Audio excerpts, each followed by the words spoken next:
What's up, fight fans? This is Carlos Toro for the Fightful Boxing Podcast. Today is May 4th, not April 4th, May 4th.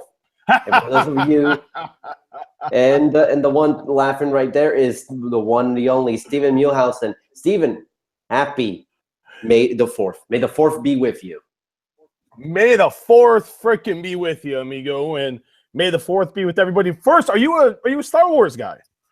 Oh, yeah, absolutely. I've been a huge Star Wars guy my entire life. Every May 4th, I will come down and play my absolute favorite video game of all time, Star Wars Knights of the Old Republic. And for those of you gamers from the mid-2000s, you know what game I'm talking about. It is one of the best video games ever, in my opinion. I will always play it. I have not had a chance to play it today because I've been super busy with finals, but I will put that on hold for later this weekend after Canelo Alvarez and Julio Cesar Chavez are done with their massive fight, and I will play the heck out of that game. God, I haven't played a video game in, man, it's been a minute. You know, I get asked this all the time, and I have a lot of buddies that play video games, and I'm like, I just don't have time. You know, it's I go teach, I got to go pick up my son. Then I come home. This week's been hectic with my wife being at work, but just like a normal day is insanity as it is, whether it's writing for Fightful or other publications or just taking care of my son, hanging out with him. So it's video games get left very, very low on the docket. I think if we could say that.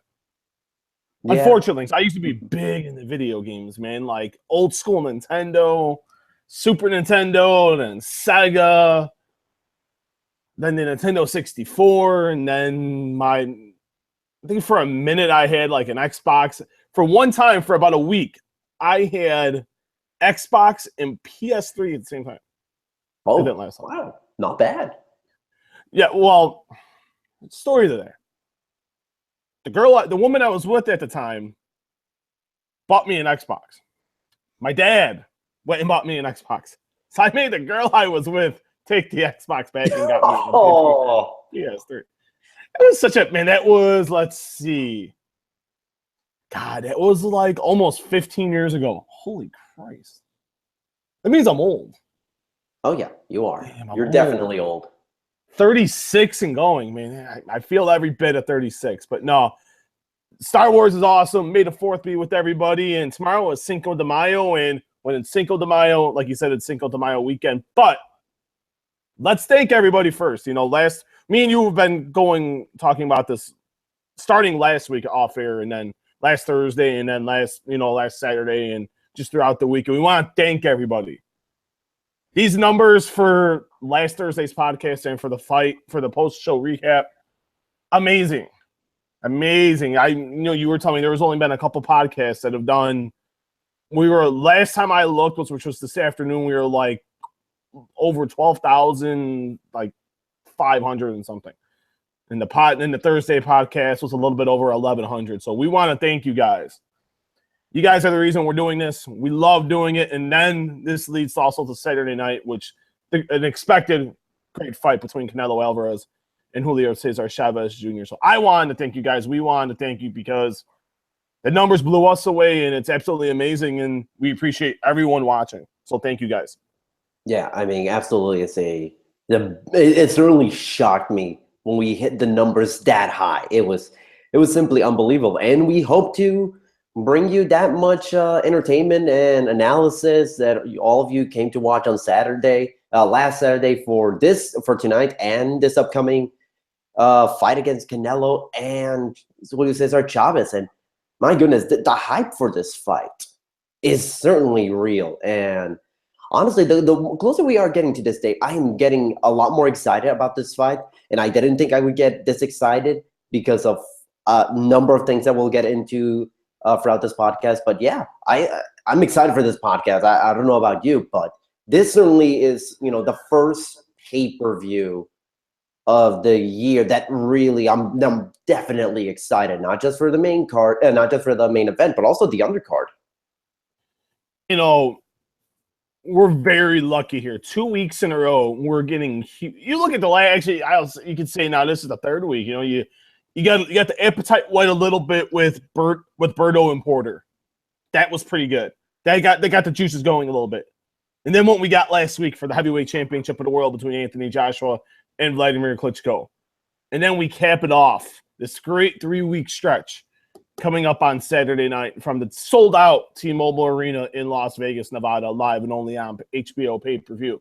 Pay-per-view presented by HBO. And this runs deep. I'm excited. Now, I don't know about how long it took you, but I know it only took me. It took me to get over Joshua Klitschko after. Once I got to Tuesday, I got ready for this. I was getting ready. Like the juices were flowing. Everyone, the hangover had ended, and everyone was starting to get into Alvarez Chavez Jr. mode. Yeah, I got excited. I started thinking a lot about the fight.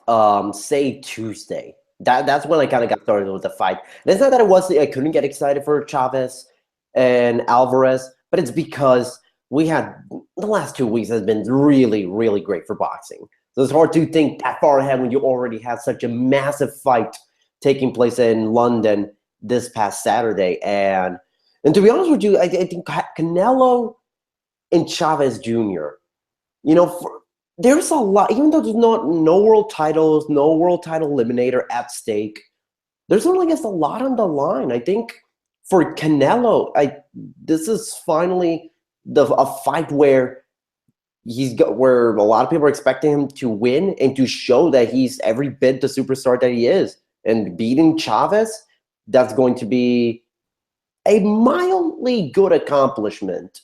And for Chavez, you know, he's a guy that he doesn't look good in the past few years since the Sergio Martinez fight. He has not looked good.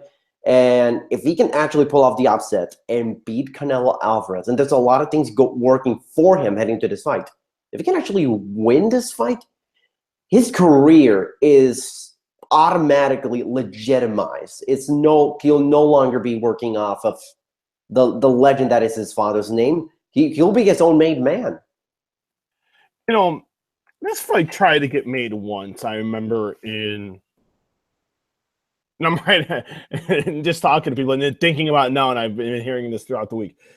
This fight was scheduled to happen. It was talked about in like late 2011. I was actually doing some research on it before we came on.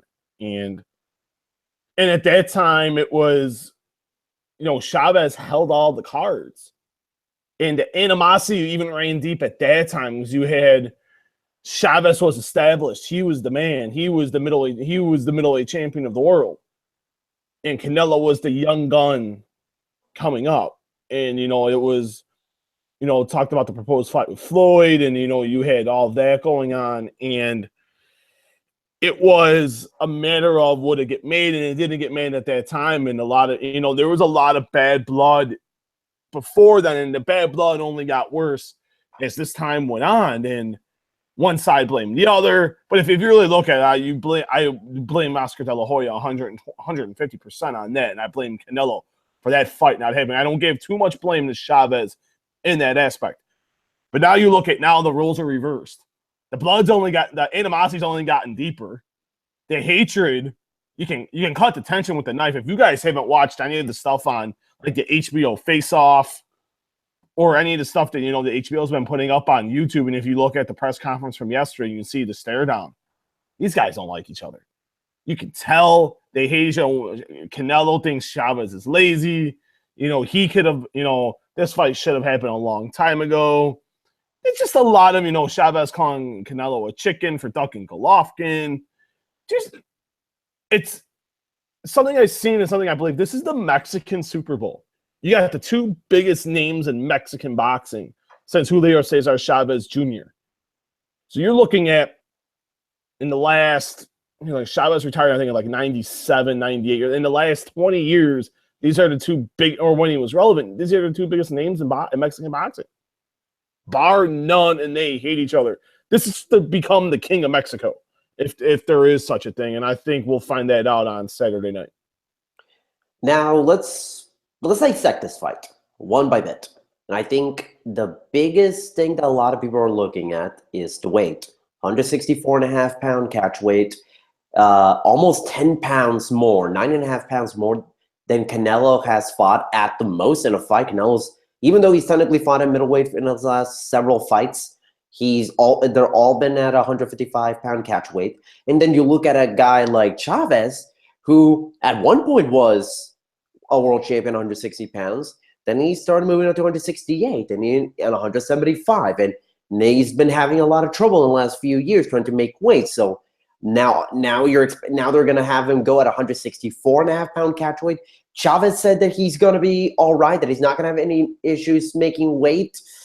In this one, it's really hard to tell who has an edge in here. Because Canelo, I feel like he'll have an easier time getting to 164.5 pounds, but he is going to be easily the smaller guy in terms of height, in terms of reach. It's hard to really take a good look at who actually has the advantage in terms of who's going to be better equipped, better suited come fight time. I don't know what you have, what you think. I think for Canelo, I think he has a slight edge just because it's easier to try to get to 164.5 pounds than for a guy like Chavez to just get himself really dehydrated and try to make 164.5 pounds, because I still don't fully believe that he's going to get to that weight with zero issue whatsoever. So I don't know what do you think? I think we need to really look at the fact that why this weight, even go deeper down than that. Look at the weight, 164.5 pounds. And the question I'll pose to you, and then we'll get further into it. Why this weight? Why is Canelo all of a sudden like, you know what? I said I would take it, I would ease up to middleweight. Why the sudden jump to 164.5 in your mind?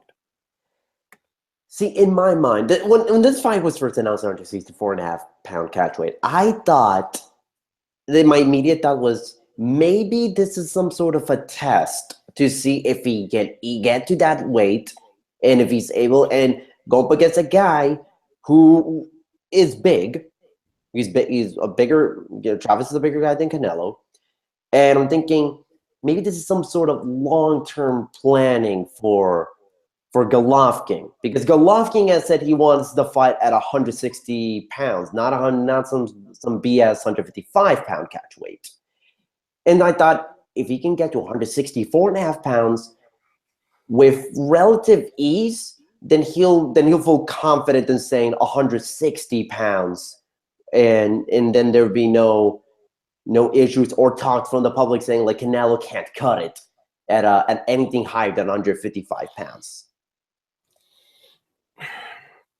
You know, I've been getting that right around that same argument from a lot of people, just pure fans of the sport, you know.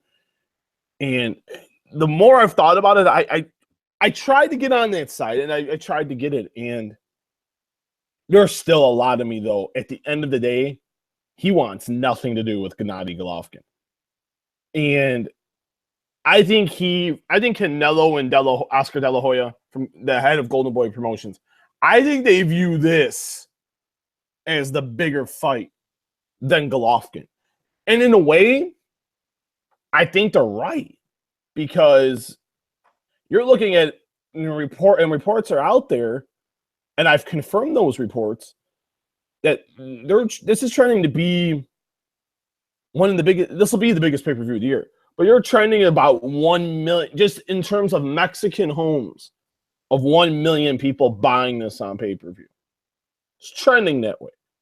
If it even comes close to that, and then you figure what it's going to do here just in the States, probably 600,000-700,000.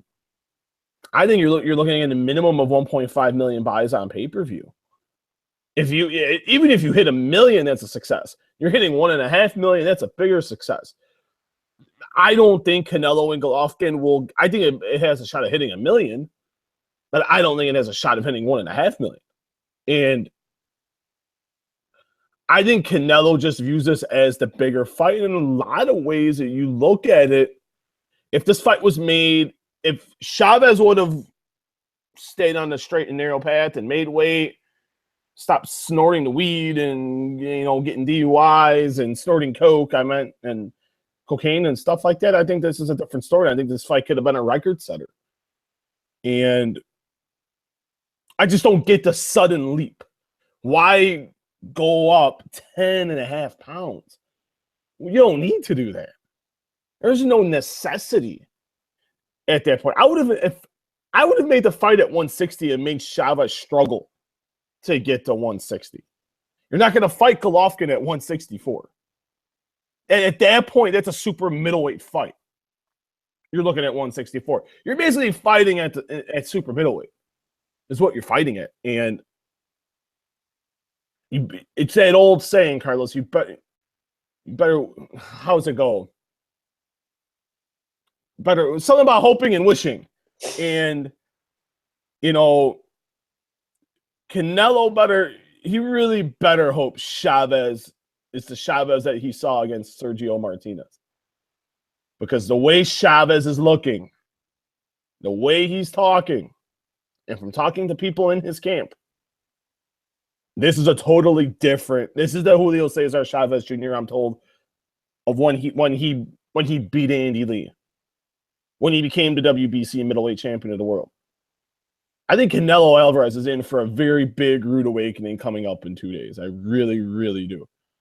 I don't even know if that answered the question, but it's kind of going off that. I think he's in a lot of trouble. I think he's biting up a little more than he can chew coming up on Saturday. Now, one thing that I definitely have been wrapping my head around is about, and mostly about Chavez.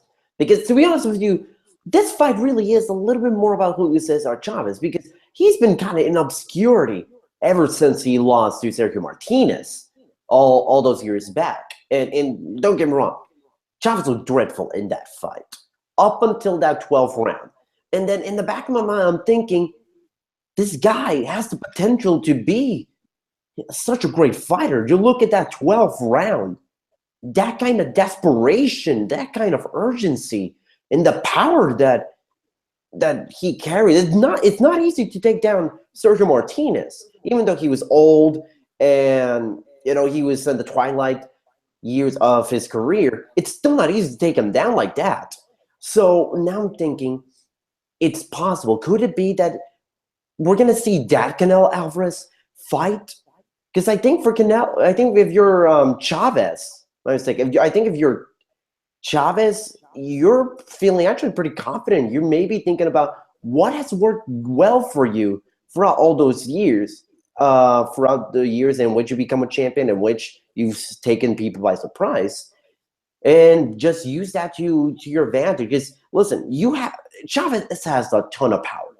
So does Canelo, and I definitely think that as a guy who's bigger, has the reach advantage, he can definitely try to make Canelo uncomfortable early in the fight. I think if Chavez is able to just put a ton of pressure and get Canelo into the ropes and just have Chavez go to town on Canelo's body, I certainly think that there's a decent chance that he can pull off the upset. How about you? This is a high risk, high reward fight for Canelo Alvarez. This is a low risk, high reward for Julio Cesar Chavez Jr. He's got everything to gain and nothing to lose, where Canelo has everything to gain and everything to lose. You look at the mindsets of both guys, and I've watched a lot of footage, just a lot of interviews from both guys leading into this fight. And I've talked to Canelo, and in listening, and I'm gonna have a surprise for you guys. And even the boss man doesn't know yet that I got to message him about a certain interview that we may have with one of these guys coming up. It just feels like Chavez is in a better mindset. I think he's, and then people have been seeing some stuff. Oh, he's fake relaxed, and this guy's cool as a cucumber, man. This guy's fought in front of 100,000 people. And, and look at who his dad is. He's been in these environments. To him, this really isn't that big of a deal. It's a big fight.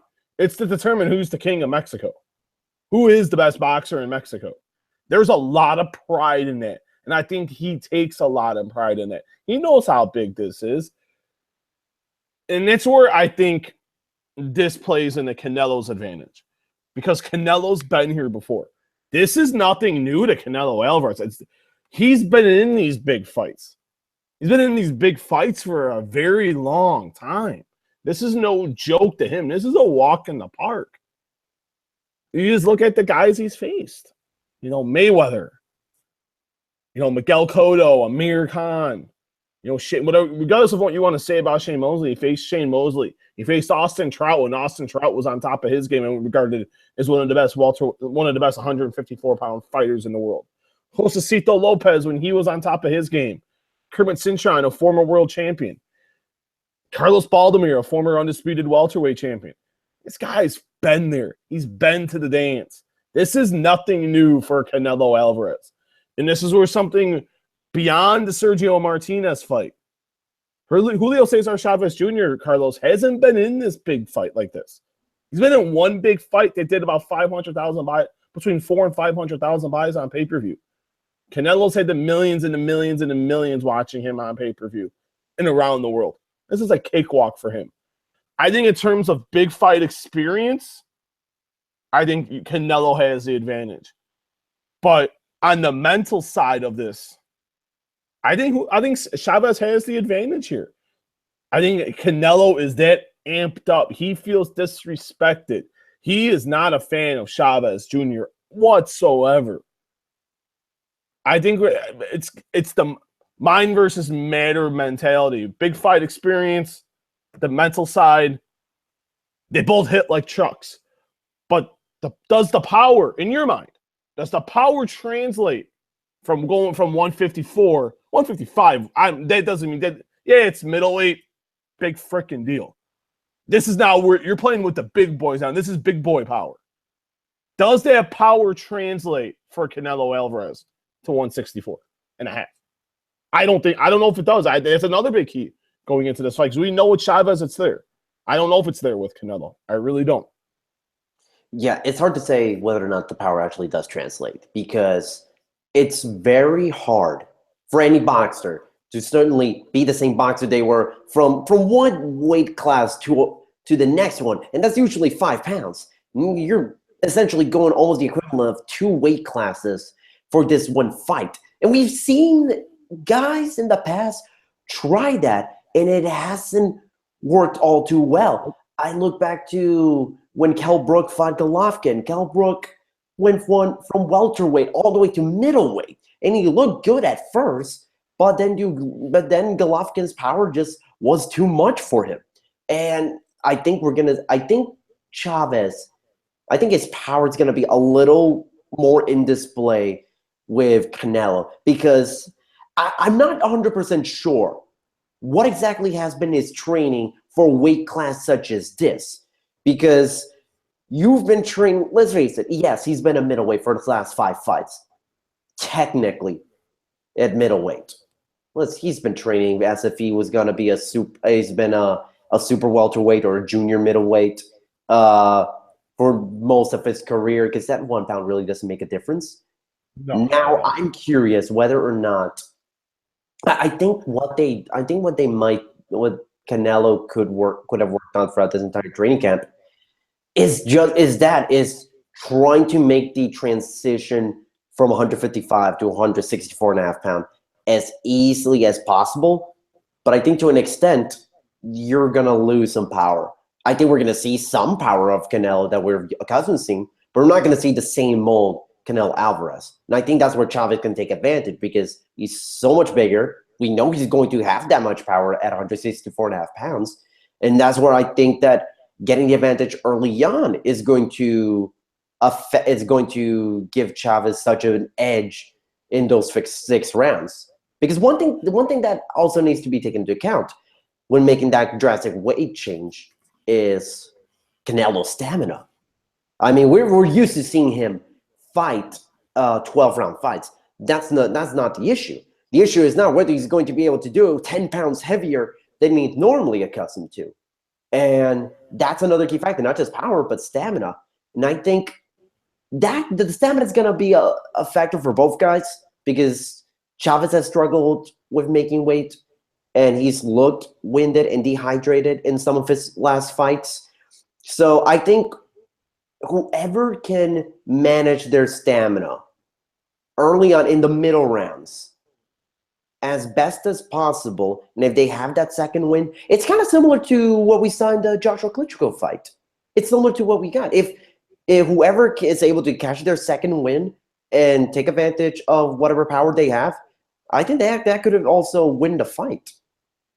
And you bring up a valid point, and you were talking about the weight, and when I talked to Canelo, and that's one of the questions I asked him. I'm like, what have you been doing to bring that power up? And he said he did a lot more weightlifting, which he said he's done, but he hasn't really had to focus on too much in his camp, just in previous camps, just due to the way he trains. He just naturally has a big physique, but he was telling me he did a lot more weight training, more weightlifting for this fight. And you bring up the valid point about fluctuating weights. Remember when he dropped down to 150 to fight Floyd Mayweather? There was Canelo wanted to fight that bad. He had never fought at 150 pounds, but he wanted that fight. So he did, but it had been a long time. But he really wanted that fight with Floyd Mayweather. He hadn't fought a welterweight in 3 years before that fight. And you look at what happened. He looked drained at weigh-ins. He made the weight, but he didn't look his best. He didn't look sharp. And look at what happened. And he got walloped for 12 rounds. He went to school from Floyd Mayweather. He went to the school of Mayweather. And then now you're looking at this. He's going up.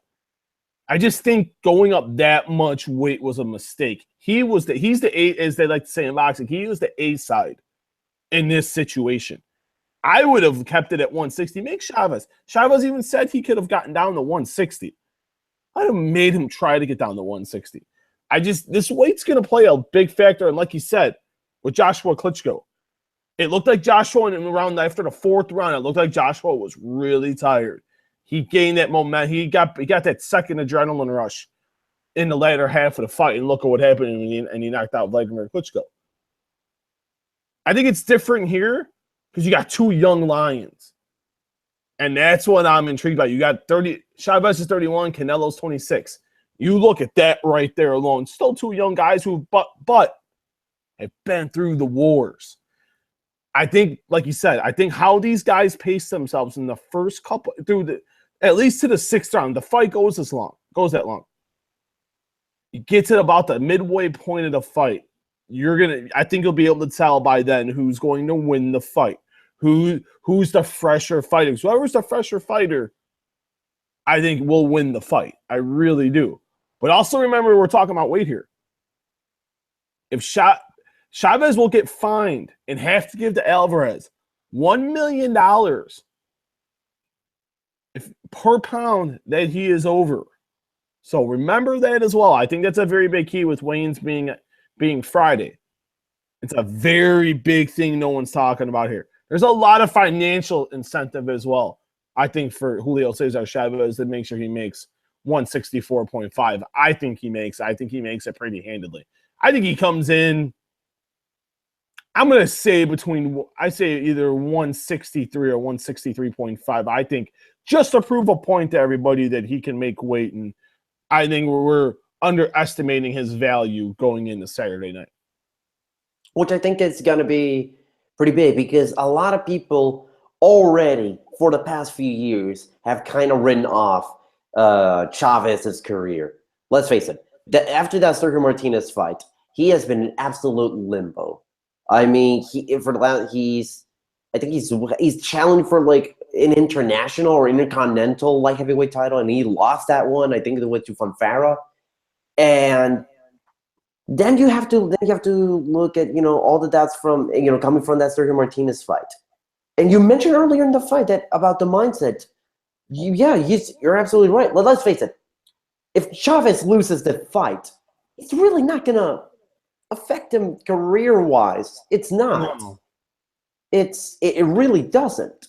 So I think that's for Chavez. He really has nothing to lose. He's going to get a massive payday, win or lose the fight.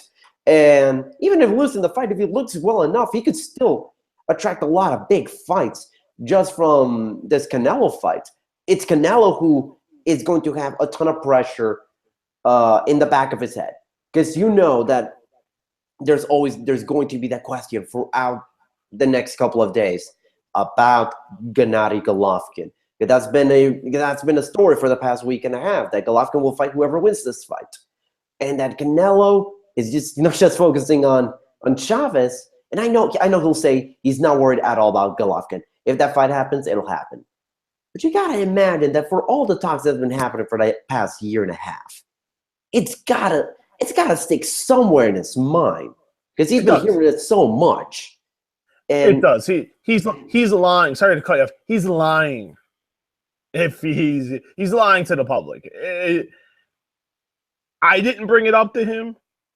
I know a lot of people that really haven't brought it up to him. Just talking to different boxing media, talking to a lot of media, they really haven't brought up Golovkin. I know a couple that have, but a lot of these guys haven't. Because when he has, he keeps going back to, this is the fight I'm focused on. In the back of his mind, Carlos, he is thinking about this. And you talked about Chavez. Chavez just has to look good here. Like you said, he's in that, like we said earlier, that everything to gain, nothing to lose situation. No one expected him to really get back to this point. And the bumps he's had in the road are to his own undoing. This isn't like something where injuries or deaths in the family. This is all on him. Missing weight, failing drug tests, getting pulled over for DUIs. Not just taking his fight career seriously. And that blowout loss of Fonfara at light heavyweight, which was a huge mistake. He looked good against British in his last fight in December, and that's what got him to this point. And I found a video on that fight, and he looked like a completely different fighter. He looked like the fighter that I seen against Andy Lee, Manfredo, Sebastian Beek when he won the middleweight title. And in the 12th round against Sergio Martinez.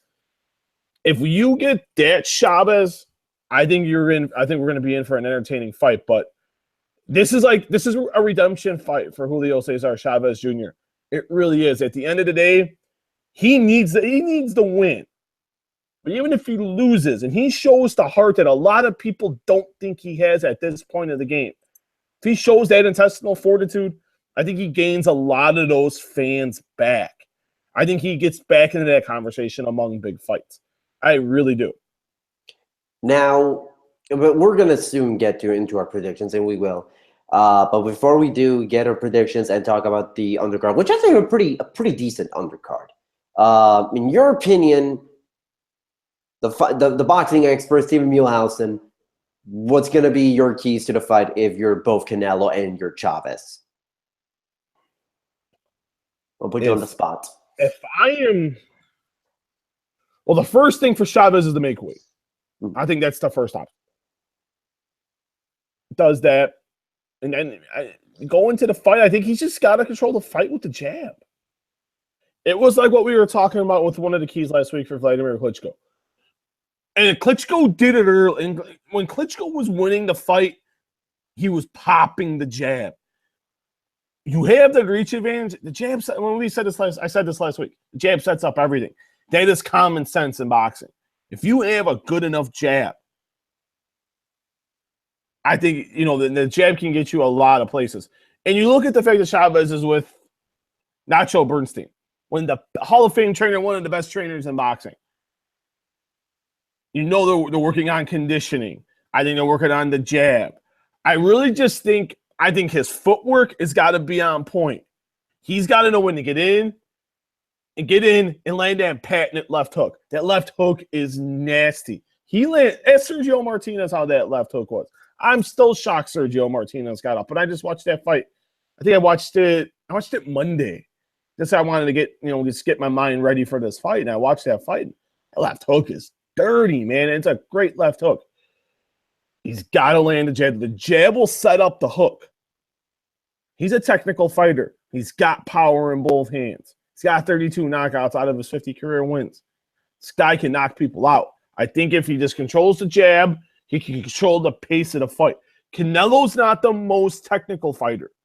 So I think if I'm Chavez, I watched that Floyd Mayweather fight. And I even watched the Miguel Cotto fight because there were a lot of instances I thought Miguel Cotto fought very well. And what did Miguel Cotto do? He boxed. He started with the jab when the jab set up everything for him in that fight. I think Chavez has to do the same thing. He sets up the jab will let him get inside, and he can throw that left hook. Alvarez still isn't. He's still a little wild.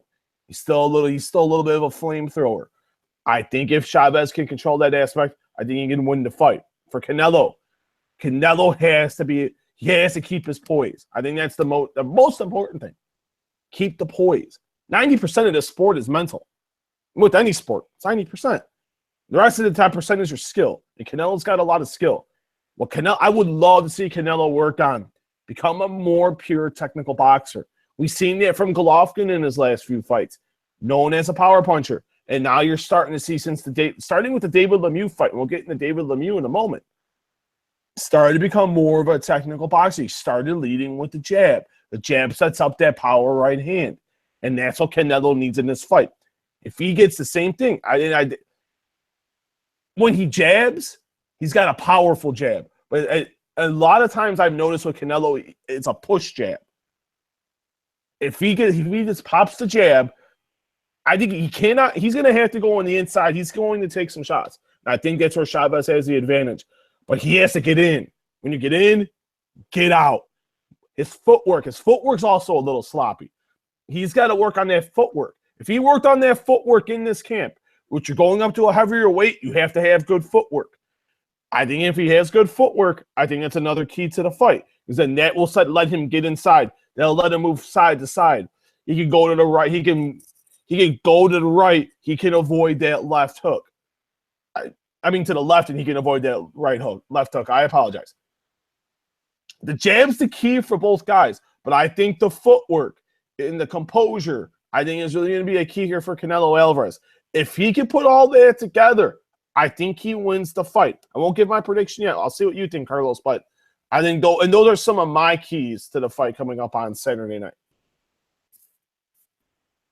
Yeah, I couldn't have said it better myself. That's one thing that I wanted to highlight is that Canelo's footwork, especially moving on to such a higher weight class, it's going to be very key. I'd argue is the most important thing for Canelo outside of looking good physically and making that huge jump, that near 10-pound jump, is the fact that when you have a guy such as Chavez who is able to do some of the things that you've struggled with against other opponents like Miguel Cotto in some regards, like Floyd Mayweather in that absolute romp when Canelo just schooled that night a few years ago. I think that's going to be the key. I think what's going to happen is I think Chavez is going to put pressure in and just fight a technical fight against Canelo early on. And I think if Canelo can No, go ahead. Because all I was going to say was, and get back to your thought, I want to cut you up, but you were talking about that. Remember the Lara fight as well? That was a tough fight for Canelo Alvarez. He won the fight, and he won by his chin. Like you said, now you can go back to your thought. Just remember the Lara fight as well. When he faces pure boxers, he has a big, big problem. I agree, and thank you for reminding me about the Lara fight. I don't know why I completely forgot when that was about as close a Canelo win as he has had in the past several years. But yeah, that's why I'm here for you, buddy. In the fact that I think I think Canelo, if he's able to just establish and get good footwork early in the fight, I preface by saying this: whoever is able to get into a good rhythm in those first 2 rounds, that'll set up the tone. Because physically, there's a little bit of questions for both guys here. For Canelo, can he actually, fight well and beat the same Canelo under 64.5 pounds? And for Chavez, is he going to have any issues whatsoever making weight and in the 160 somethings as he's had in the past few years? So I think the footwork and getting to good rhythm for both of these guys is going to be pretty key. Now, you talked about, I think what you said too was very important. Right at the beginning of the fight, who's going to establish the pace? Who's going to set that tone? Will they just kind of feel each other out? Or is someone going to try and establish the tone? If I'm Chavez, I want to establish that tone early. If he can come out and win those first 2 rounds, get those first 2 rounds in the pocket, in the bag, you want to put Canelo on the ropes. Because I think if Chavez can do that, and then you can get the wild Canelo. Then he's going to start going for broke a little bit more. He's going to start being a little more crazy. If Canelo comes out of the gate right out of the box and does what a lot of people think he's going to do, I think it could be an easy night at the office for Canelo Alvarez. I really do. Even though the fight can end with 1 shot. Don't get me wrong, and Chavez has that power. I just think that, like you said, I think that's key. The first 2 rounds of this fight are very, very huge. So now the undercard. I'm reading this off my phone. First fight, opening fight of the undercard. Joseph Diaz against Manuel Tino Avila. A couple of undefeated featherweights. Actually, not a bad way to open up the pay-per-view. Have 2 undefeated guys, 2 good undefeated young prospects in these guys. I don't know if I do, but I think I got Joseph Diaz winning this fight, and I think I actually see Joseph Diaz winning by knockout. I know both guys aren't necessarily huge power guys; they're not, but I think Joseph Diaz has just a little bit more power in him and win this fight early on. I'd say maybe a mid-fight knockout, mid-fight stoppage, maybe around the 5th, 6th round. I think Diaz wins this handedly. I don't see, he's so talented. And you watch him fight, and it's just something about him. And I think he puts on a show here. I always preface this when you're watching the undercard, the main card pay-per-view portions of fights, guys. These are guys trying to get to that next level. All these guys want to go in there and put on a show. They all want to get to the point of a Canelo Alvarez, a Julio Cesar Chavez Jr., an Anthony Joshua, a Vladimir Klitschko, an Andre Berto, a Sean Porter. They want to get to that point. Joseph Diaz is a name. He's got a point to prove here. This is a big test for him. He's getting a little bit of the rub here. A good showing. And then I think he can get those main events on HBO. I really, really do. Not only airing on Golden Boy cards on ESPN, maybe a main event fight on ESPN. I think Diaz wins. I would say either 5th or 6th round stoppage. Absolutely. Okay, yeah. Well, we're both 1-1 on here. Boo! I don't like agreeing with you, by the way. Just so you know, I'm not a big fan of agreeing with you. I'm reluctantly agreeing with you. Just so our great fans know, I'm not agreeing with him because I want to. It's because I actually do agree with him. Second fight, Lucas Matisse against Emmanuel Taylor. I love Lucas Matisse. I really do. I'm a big fan of Matisse. One thing I'm interested in is how he's looking after the Victor Postol fight. He got knocked out in the 10th round. And honestly, he's been looking good in his last 3 fights before that. And as much as I like Lucas Matisse, I'm going to say Emmanuel Taylor wins this one. Wow. I'm going to say he pulls out the upset. You just knocked me off my chair. Man, I'm old and I got a bad neck. I gotta be careful there. I gotta watch out. Wow. And you just the first shocker of the podcast today. Wow, you're going, this is a do or die fight for Lucas Matisse. It really is. He's got a new lease on life here for one night. And he has to win here. When it comes to must-win fights, he just can't win and beat Emmanuel Taylor. He has to look great here. I'm going to go with Matisse. I think he has another run. If he's going to make a run, it starts in 2 days. I'm going Lucas Matisse by decision. And again, I say this as a huge Lucas Matisse fan. I absolutely love him. I've always enjoyed his fights, all of his fights. But I don't know. I think that him losing to Victor Postel. He's 34. Let's see when he's turning. What are He's you saying? What are you saying? 34 is old? Listen, I'm 36. I'm 36, brother. There's 20. days I feel. Everything is old to me. I'm 22. Everything is old to me. Man, 34 isn't old. Not even close, my friend. Not even close. I know. Carl. But come on. I would die. Don't get me wrong. I would die to be 22, but I don't mind being 36. Call it Matisse. Some like he's been in some wars. It is a very. I get what you're saying. It's a very old 34, and you're exactly right. He's been through the wars. You look at the Provatnikov fight. Holy Christ, was that a war? I'll just give that one fight right there, and that takes years off anybody's life. But that was one of my favorite fights. I hate to cut you off, but that was one of my favorite fights in the last few years. And again, I'm a humongous Provatnikov fan. I love Provatnikov. That was an amazing fight. But at the end of the day, I like Taylor. Don't get me wrong, and that's not taking anything away from him. And I think he's a guy that can make some noise down the line. But I still think Matisse has something. We're gonna find out. I could be dead wrong when we come back on Saturday night after the fight. I could be dead wrong.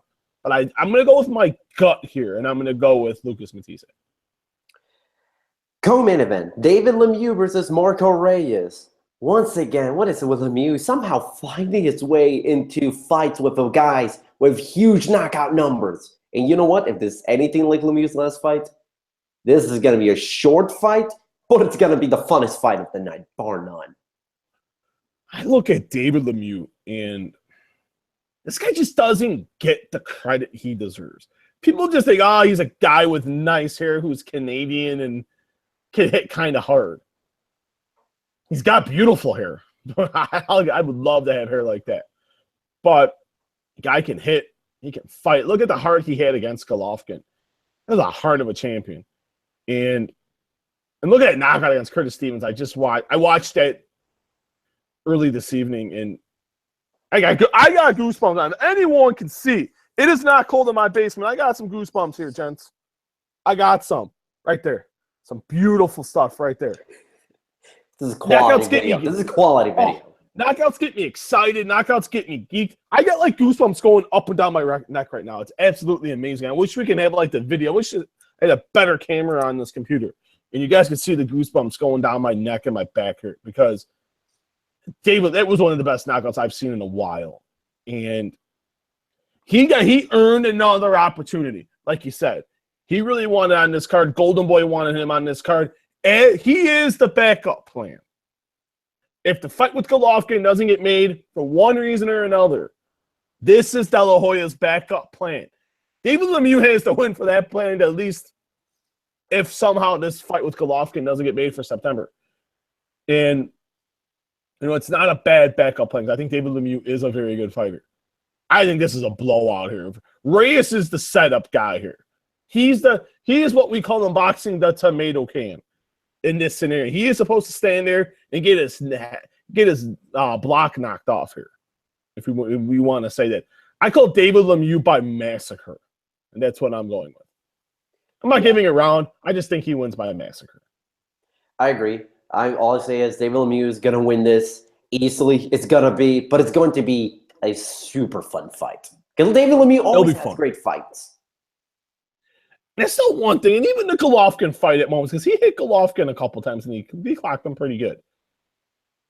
Lemieux can hit, man. Guy can box. Who knew Canadians can box? No offense to like Lucien Boutet and Jean Pascal. There's like 3 Canadian, and I guess it's Donna Stevenson.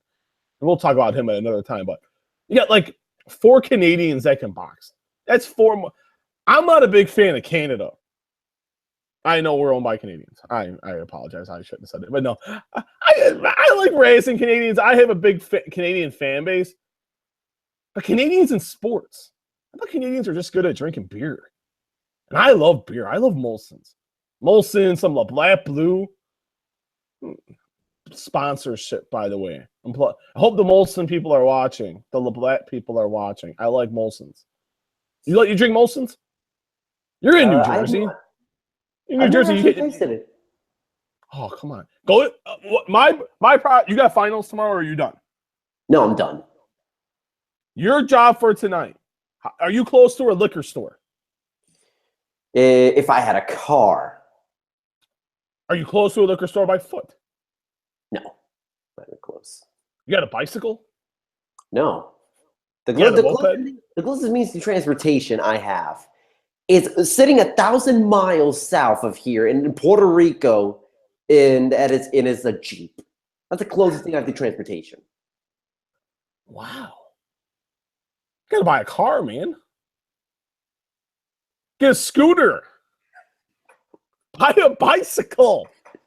Come on, man. You gotta get the beer. I know when we're down here, I got a 15-pack of Founders, and I'm gonna slam about 4 of them, man. Got a party, man. It's party time. Come on, man. A guy like yourself after finals, I'd be like Stone Cold Steve Austin. Oh, come on. Back to David Lemieux. No, I don't even know how he got in this conversation, but no. Canadians in boxing. Canadians are good at wrestling, at pro wrestling. There's a lot of good Canadian MMA fighters. I didn't know there were many you Canuckers. No, you Canucks. You know how to box. Who knew? I'm sorry. I love Canadians, but when it comes to boxing, I didn't think they could box. But no, David Lemieux is awesome. Former WBC middleweight champion. I think he looks good here. This is a showcase fight for David Lemieux. This could be if it's not Golovkin, maybe Billy Joe Saunders. I think maybe that fight can be made for later on in the year, or maybe somebody else. Maybe Peter Quinlan. I think maybe it could happen as well. I don't know. I think maybe that'd be a fight. Maybe I'd entertain, but Lemieux wins here. It's going to be another big fight for David Lemieux, but I think he looks really good here, and I think it's a good setup to the main event. Now for the main event. Canelo Alvarez, Julio Cesar Chavez Jr.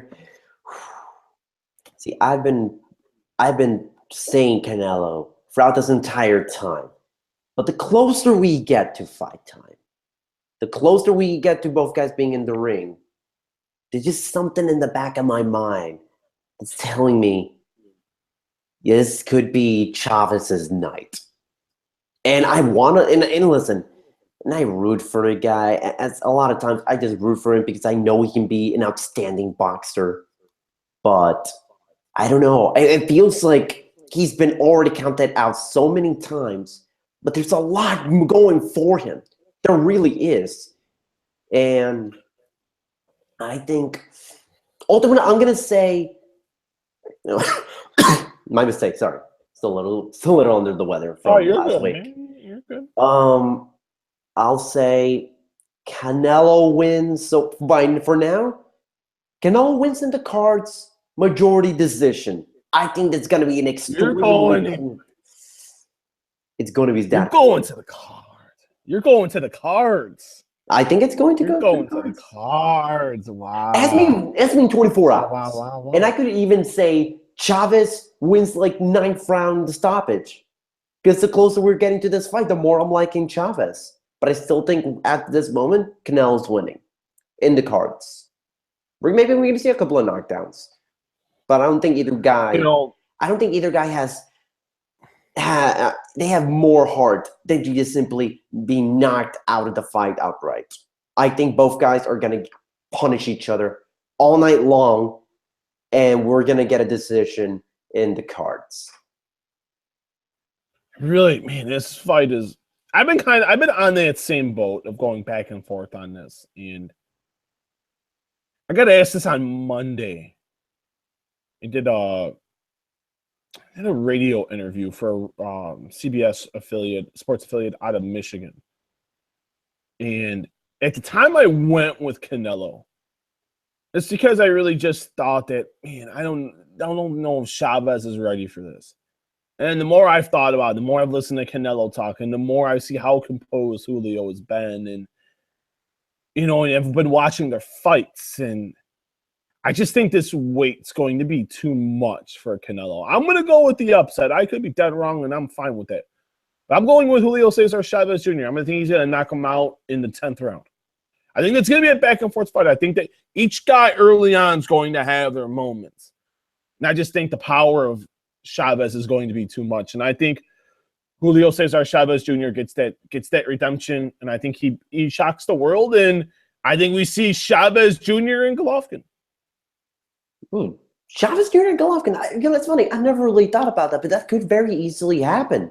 And here in our live chat, Ole Sammy Ole say casual prediction here: Canelo TKO in round 7. That's also very possible. It's very possible this fight could end in the 5th, 6th, 7th round very easily. You guys have enough power to do it. Thank you for the question, and thank you for the prediction. I'm not even saying Canelo can't win the fight. I think Canelo can easily win this fight. I just think there's too much going against Canelo here and too much going for Chavez. Just the way I think tomorrow's weigh-in too, I think will play a really big game. I want to see how the guys are at the weigh-ins. But as of today, it's on video, so I can't take it back, but I can also change my mind when we get the day of the fight, and I look at it tomorrow. But as of right now, I think Chavez wins. It'd be a great story. I just think Canelo is biting off a little bit more than he can chew here. He wants the big fight, and I respect the hell out of that. But there comes a point in time where the big fight bites you in the ass. And I think it bites him in the ass coming up on Saturday. All right, so there you have it. Our official Fightful boxing podcast predictions. We're about to wrap things up, but as always, visit Fightful.com. We're going to have complete coverage of Fight Night on Saturday. I'm pretty sure that there will be online streaming for the undercard, not just for the main card. I believe there is. I think it's CaneloChavez.com. I'm going to go look it up really quick because I got an email about online ordering the fight, which I'm extremely glad. I'm happy that this fight is going to be streamed online. Not and the HBO is not the only people providing this fight. I really am excited for because it's a lot difficult. So there's a lot of people that don't have cable these days, and I'm glad that you're starting to see these promotional companies starting to put out better opportunities for people that are not able to watch the fight live on HBO pay-per-view. Like I'm going to watch it on my nice big 60-inch TV, ladies and gentlemen. Maybe I'll do a little periscope of the fight. Man, I don't know. We'll see what happens. I'm feeling kind of froggy. Maybe I will. But no, I'm glad they do this stuff for guys like you. I know, Carlos, that don't have cable, being in college and everything. So you got to stream it. You got to stream it, baby. It's becoming the 21st century. Yeah. goldenboyppv.com. That's where you can order the fight online. This is really good. And you can order in English and Spanish. And I think I might actually order the fight in Spanish because they got Eric Morales on the Golden Boy commentator team. I'm actually kind of want to listen to that. Do you watch a lot of fights in Spanish or just English? When I can, I'll usually watch the fight in Spanish if it's HBO.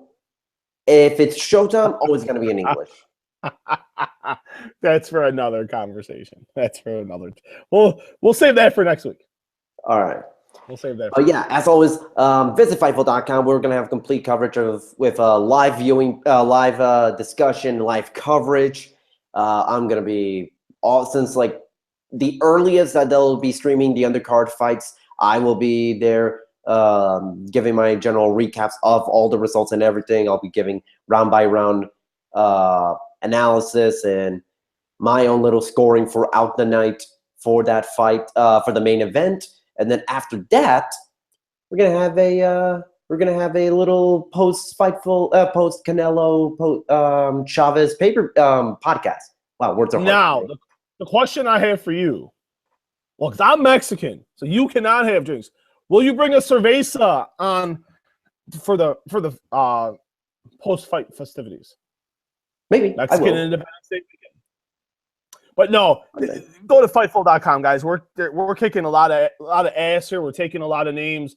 Find us on iTunes. Find us on Stitcher. You can find us on all your podcasting platforms. You can find any way you find a podcast. definitely, if you don't listen, go to the website. Definitely go and find us on iTunes and Stitcher. We're kicking a lot of butt over there as well. But no, we're 2 days away. You can also find us on Twitter at Fightful Online, at Fightful Wrestling. Was it Fightful Wrestling? Fightful Wrestling, and also at Fightful MMA as well. Follow us all over Twitter and Facebook as well. So thank you guys so much for everything. The site's going well. Podcasts are doing well. We appreciate the support. Thank you guys so much. Yeah, you can also find me at Toro360 on Twitter. Steven, you can find him at Steven Muehlhausen. I'm going to let you spell your last name. S. Muehlhausen, MMA, S. Muehlhausen, MMA. All right, so for the Fightful Boxing Podcast, Carlos Toro, Steven Muehlhausen, signing out.